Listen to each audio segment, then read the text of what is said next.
ہر ایک کی قسمت میں حضور نے عزت لکھی. کہا باپ راضی ہو گیا تو رب راضی ہو گیا. فرمایا ماں کے قدموں کے نیچے جنت. بہنوں کی بیٹیوں کی پرورش جو کر کے آئے گا میرے ساتھ جڑ کے انگلیوں کی طرح جنت میں جائے گا.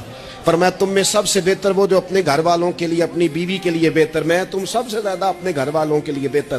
فرمایا پڑوسی سے اس نے سلوک کرنے والوں یاد رکھنا کہ اس کے تو حق اتنے زیادہ ہیں کہ ڈر ہے کہ کہیں وراثت میں شامل نہ کر دیا جائے.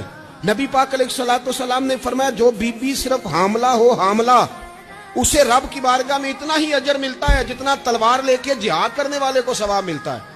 اور جب اس کے ہاں بچے کی ولادت ہوتی ہے اللہ اسے شہید جتنا درجہ دیتا ہے. اور جب وہ بچے کو دودھ پلاتی ہے تو ایک ایک گھونٹ کے بدلے رب غلام آزاد کرنے کا ثواب عطا کرتا ہے.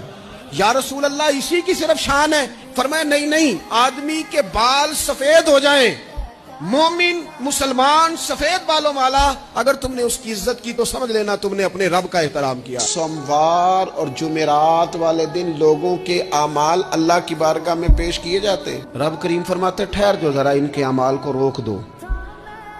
یا اللہ کیوں؟ فرمائے اس لیے کہ ان کے آپس میں نا دلوں میں نفرت ہے, گھٹن ہے, عداوت ہے.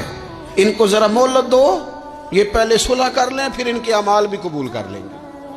کہ نہ عداوتیں پالی ہوئی ہیں, اپنے دلوں کے اندر گھٹن پیدا کی ہوئی. اختلاف کہاں نہیں ہوتا لیکن نفرتیں پیدا کر لیں. اللہ علی نے کھل کے فرمایا شعبان کی 15ویں رات کو رات عبادت کرنا اور سویرے روزہ رکھنا. حضرت علی کے لفظ بائی نہیں سیاستہ میں, رات کو روز عبادت کرنا دن کو روزہ رکھنا. ویسے تو رب کریم ہر روز تہجد کے وقت پہلے آسمان پر نزول اجلال فرماتا ہے اور لوگوں کو فرماتا ہے کوئی بخشش مانگنے والا. شب برات کو نہ رات چڑھتے ہی اللہ پہلے آسمان پر جو اس کی شان کے لائق ہے نزول جلال فرماتا ہے اور پہلا جملہ یہ فرماتا ہے کوئی معافی مانگنے والا. اللہ کرے آپ کو سمجھ آئے. یعنی معافی دینے والا کہہ رہا ہے چلو آؤ ادھر آؤ ذرا معافی مانگو میں معاف کرنے آیا ہوں. تو میرے رسول پاک علیہ السلام نے فرمایا اس رات جو اولاد مانگے گا رب اسے بھی عطا فرمائے گا. اس رات جو اللہ سے بخشش مانگے گا اللہ اسے بھی دے گا.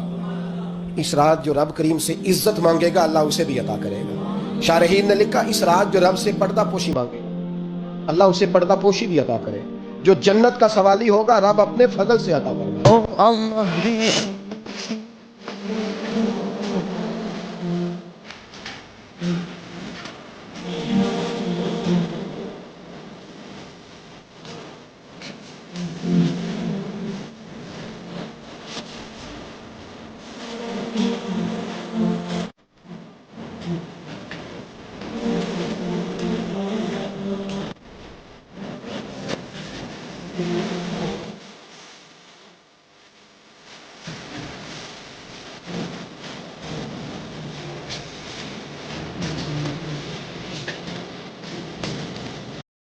رمضان مبارک کا پہلا روزہ مبارک ہو. اللہ کرے یہ مہینہ خوشیاں لے کر آئے آپ کی زندگی میں. ہم سب کو زیادہ سے زیادہ عبادت کرنے کی توفیق عطا فرمائے. آمین. اللہ کے پیارے رسول صلی اللہ علیہ وسلم فرمانے لگے اپنی نظروں کو جھکا لو اور شرمگاہ کی حفاظت کرو ورنہ رب تمہارے چہروں کی روشنی لے جائے گا. تمہارے چہروں کا حسن اور نور ختم ہو جائے گا, بے رونق ہو جائیں گے. تم جتنی مرضی تیاریاں کرتے پھرو, جتنا مرضی آئینے کے سامنے کھڑے ہو جاؤ, ان میں نور تبھی آئے گا جب تمہاری آنکھ پاکیزہ ہوگی اور دل میں تقویٰ ہوگا.